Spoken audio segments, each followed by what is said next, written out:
So I just watched a video of a white woman literally crying about the conditions of the United States, how she has to work 60 hours and she's looking at other countries and they don't even have to work 40 hours, how they can take a train for like pennies on the dollar anywhere they want. Meanwhile, like our country's infrastructure is falling apart. How it feels like there's no support nets. It feels like all the safety nets are dissolving and she doesn't understand why. And I both hate and love to remind these folks that the reason why the United States is the way it is because of y'all. A lot of you are the descendants of folks, or might actually be some of the folks, who were more invested in not sharing all of the programs, all of the initiatives that the United States was starting with marginalized people, specifically Black people. Y'all are some of the same folks who would have rather filled in the pools in your neighborhood than share them, shut down the schools and the libraries rather than share them, that you would rather vote against any forming of these safety nets or any protections for these safety nets rather than share them with marginalized people. Then you look up a generation or two or less later and wonder why you don't have these safety nets to protect you, because you were banking on your whiteness to keep you safe. And a lot of you learned pretty quickly after this election that you don't even have that to keep you safe, that unless your bank account has something like 7 digits in it, that the folks that you were banking on to protect you won't. And that some of the safety nets that maybe your mama or your family had relied upon, like SNAP or Medicaid or Medicare or any of those other basic safety nets, are going to be eradicated by the very people that you voted for. May I suggest, instead of crying, you strap up? The whole bootstrap thing that y'all be telling my people about. Remember that you get what you pay for. For everybody else who's not invested in crying, maybe some suggested reading. These Some of Us by Heather McGhee. It talks about how equality is not a zero-sum game. This book has torn me up several times that I've read it, but it is essential reading. So for the next few years, might want to be diving in instead of crying on the internet. Just a thought. African content creators will probably never get paid from TikTok or Instagram or any of these other platforms. You guys just aren't worth it. You compare yourself to the US and European influencers, but that's the wrong way to think about it. It's not because Africa is terrible or it's racism or any of these stupid reasons. It's because Africa is just not a viable market. One thing you need to understand is CPMs. You opening TikTok is free. Me opening Instagram is free. But they make their money from the people who advertise on these platforms. A CPM is how much it costs to get 1,000 people to watch your ad. In the US, it's a very valuable number because they have an online shopping culture. And the people who buy online the most in the US are women between like 20 and 40. That's the most expensive because everyone is trying to sell to them. Skincare, home decor, supplements, fitness, and new Netflix subscriptions. Even the local spas are advertising to them. So it's very expensive, meaning if you can create content for that niche, advertisers want to be next to your content, so Instagram will pay you.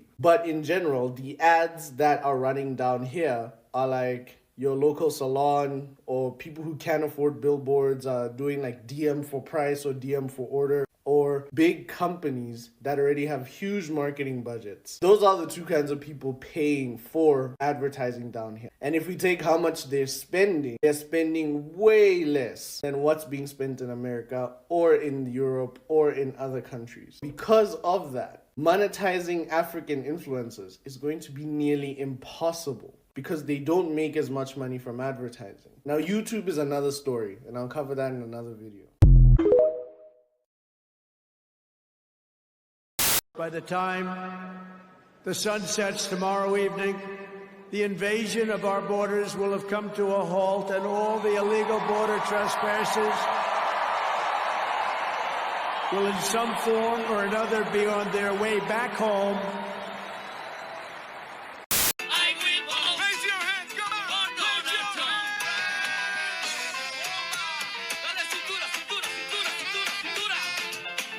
But baby, today the Cubans are around and finding out because Trump has moved to end refugee resettlement and parole for Cubans Haitians, and Venezuelans. The parole program had allowed more than 530,000 migrants from the 4 countries, Cuba, Haiti, Nicaragua, and Venezuela, to temporarily immigrate to the U.S. throughout the Biden administration through a sort of digital queue called the CBP-1 app. Trump has terminated the CBP-1 program effective immediately, which means that tens of thousands of people that were waiting on their immigration appointments have lost them. And migrants from all over, across the southern border, are now at the border feeling the pain.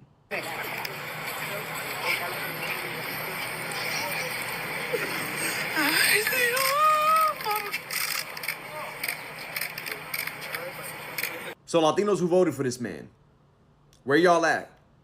But I just saw right now with my own 2 eyes, I feel like I think I just saw ICE pull up on immigrants and they shoved them into a van in broad daylight. My wife told me that ICE was here in Northern California, that they were in San Jose. They were just in broad daylight on Story Road, shoving people into vans. I had somebody in my car that I think she might have been undocumented, and she had her child with her.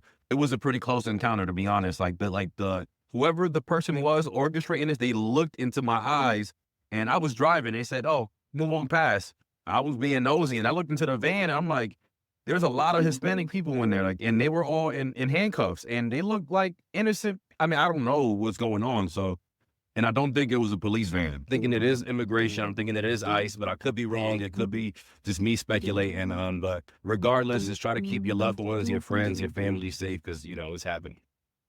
You guys, I'm not even gonna lie. These raids happening in Bakersfield are weighing super, super heavy on me today. And unfortunately, I have experienced deportation firsthand when my parents were deported when I was, I think, 12 and 13 or 13 and 14. I don't even remember. It's been so long. And that was the hardest thing I had ever gone through in my entire life. Until this day, when I think about that little girl having to say goodbye to both of her parents, it's absolutely heartbreaking. It's 4 a.m. I can't sleep. For the last 6 hours, I have been looking at videos to make sure I can keep my family knowledgeable enough so that they know what to say if it happens. If it happens. A lot of people don't like coming on social crying because a lot of the time it's a whole other moment, and I get it, but I'm very up to here with immigration right now, and especially as a DACA recipient. It's having to jump over. Sorry, here we go again. Mi hijo está trabajando en una fábrica de hacer gabinetes.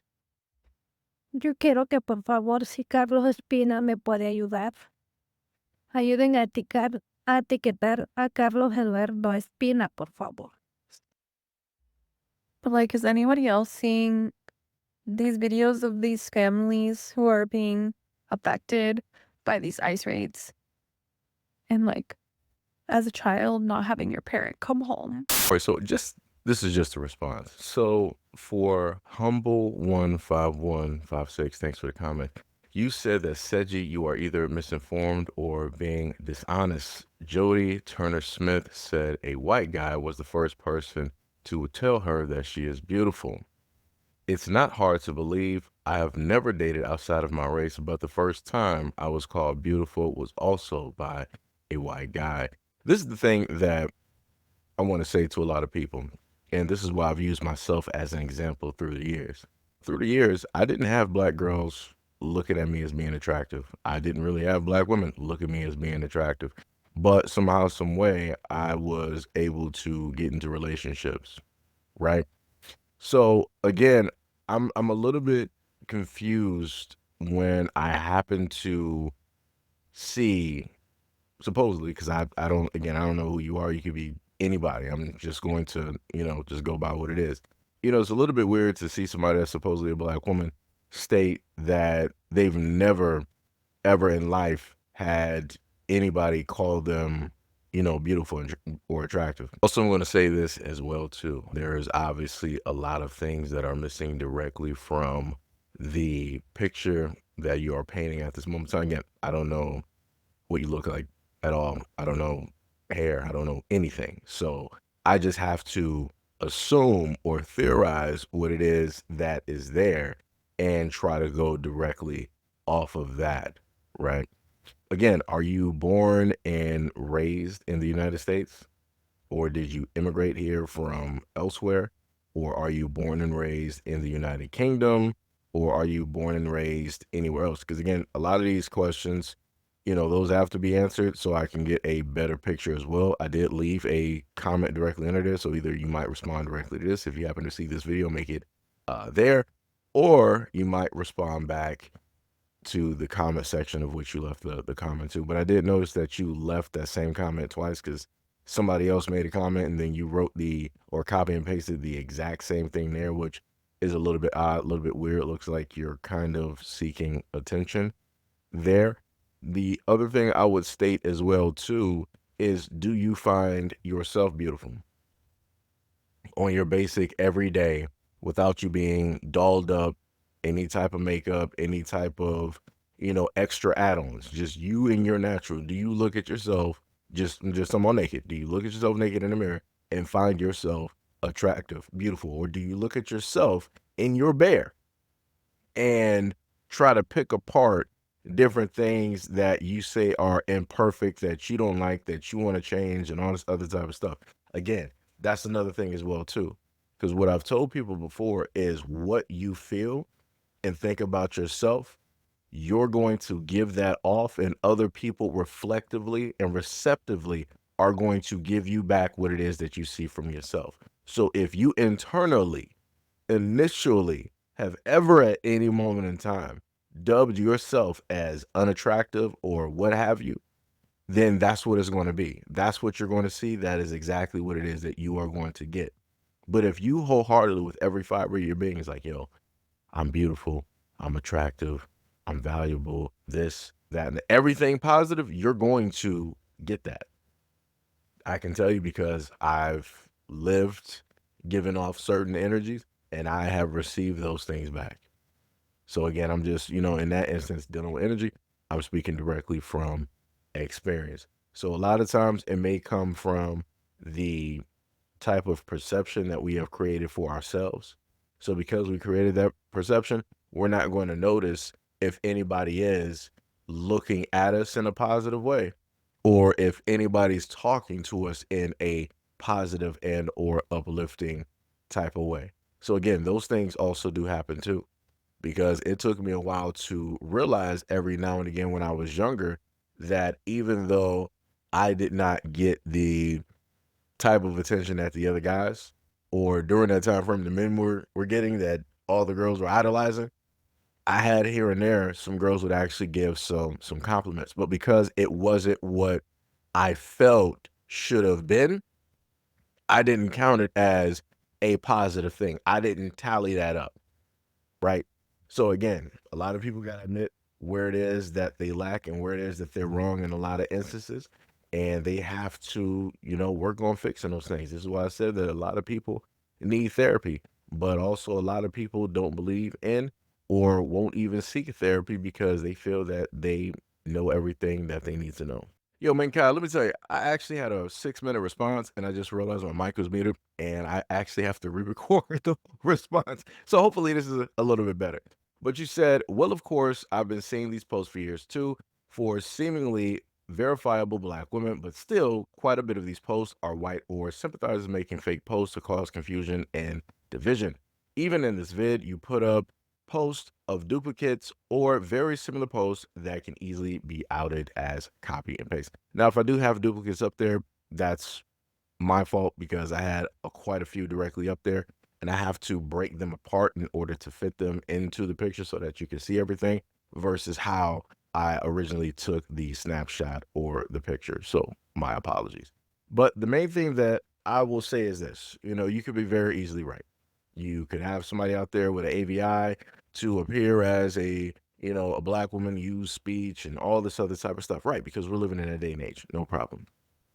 But I can tell you from a different experience, and this is going back before we had this whole AI generation, back before we had the smartphone generation, back before we really had video chat, and it was just basic human voice, right? So again, you can't, in a sense, cover that one. So because we can't use the AI to, try to venture from, or computers to try to venture from, we know that the person, 9 times out of 10, who the person, actually is. So when I would go to these lines, like let's say back when I was 19, and I would go on these phone chats and whatnot, you would hear people from all across the United States, various degrees of ethnicities, religious backgrounds, dialects, all that. What I soon found out very early was that there was a nice amount of black women who preferred to specifically date men who were not black. They would specifically say on their voice profile that, hey, their name is such and such, their age, their height, their measurements, and who it is that they like to date. And they would tell you, like, hey, their preference is, or specifically, they would just date white guys. Specifically, they're looking for that. Or specifically, they want everybody that is not a black man, right? Or if they did technically want a black man, you had to be mixed. It was one of those three choices. The fourth one was you did have women out there that were specifically looking for black men, right? But again, you had the other three options directly out there when it dealt with what black girls, black women were specifically looking for. And now coming from that extent and looking towards now, I'm like, it was inevitable that that was going to grow, because once you add in social media and a lot of these women from whatever cities that they're from can now just put out a picture, and now they can put out a whole profile and the whole world can come venture and see them. Yeah, you're going to have a lot of other women copy that exact same behavior, because that's giving them all the attraction, all of the attention. It's in a sense, monkey see, monkey do. Copycats. That's what people tend to want to do. But again, you have a lot of women out there that have this type of mentality. To take it a step further, even though this is not the platform for it, I have videos, I have images of black women degrading and humiliating themselves for other groups of men. They're writing slurs and everything directly on them, acting in certain types of, when I mean I'm talking about I'm talking about, like, when I first started seeing this, I was sad. I'm talking about, I'm not even angry at the whole situation of what it is, how everything is everything because of the type of, thing that's going on. I'm like, this is sad. I'm like, are you serious? I'm like, yo, what is wrong with you? I'm like, this is not even, I'm like, you really think that this is attractive? I'm like, wow. I'm like, that's deep. That's deep. And like I said, it got to the point where I am now, in a sense, I say 99.9% immune to it, where it's just a Tuesday, because I've seen it so often and so frequently over the years that it's just expected at this moment in time. Like for me, I'm not even shocked anymore. As soon as I basically hear it, I'm like, okay, well, historically, I could just go back, for me, history-wise, I could just go back, what years, I'm like, okay, you basically regurgitating the same stuff that I heard, somebody said that's older than you. All right. Let's move on. Next, anything else? Last thing I will say this to any of the black guys out there, or the younger black guys. Initially, when I was growing up, I had the thought process or the inherent thinking that, all right, if something's basically wrong, it's my job to, in a sense, fix it, even if somebody else broke it. So when I would go on some of these lines and I would talk to some of these, because I'm like, hey, you sound, attractive, you just might have had some bad examples. Maybe I can be that good example, right? That's how most guys tend to think. But in a lot of other instances, it'll be different. In this instance, when it's dealing specifically with a black woman, black girl, whatever, then she's telling you that, hey, she has this specific type, let that be. It is what it is. That is written in stone. It's never going to change. It's going to be like that forever.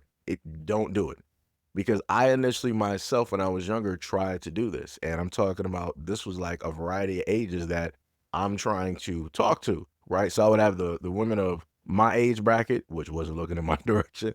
I had women that were a little bit older in their 20s, again, weren't looking at me. Some of the women that's in like their 30s or 40s maybe might similarly, possibly, give me a chance, but really was not, in a sense, interested. And what I've learned and noticed is that when I did this, the messages that I would get in response were bad. It was bad. I'm talking about I'm trying to, talk positively, nice, and I'm getting all of like this venom thrown directly at me. And I'm thinking to myself, I'm like, yo, what did I say wrong for her to be angry? I'm just trying to like, hey, you're beautiful. I'm interested in that, da da da, all this stuff. And I'm like, I'm just getting like some type of like yelling. I'm getting all this hatred, negative. I'm like, bro, y'all got it. I'm like, never again. So what I'm saying is, I'm using myself as an example because I was stupid enough to think that I could fix what was wrong with another person. And realistically, it's that person's job to fix that or to seek that therapy if they want to. A lot of people don't. So if you decide to do this, you're on a fool's errand from a fool that is talking to a fool that might attempt it. Don't be that fool. Don't do what I did. Do not do it because your feelings are going to be hurt and that's going to stay with you for a while, especially if you're young and you've never had somebody throw that type of energy at you, especially when it's undeserving. You're not even the one that's supposed to be putting on that suit. Oh yeah, it's going to hurt. It's going to hurt. It's going to hurt for a very, very long time. And, this is why a lot of times the instance I say that hurt people hurt people. Trust me, I know directly from experience. But yeah, thank you, for the comment. Also, shout out to you for, rolling through in the live stream as well too.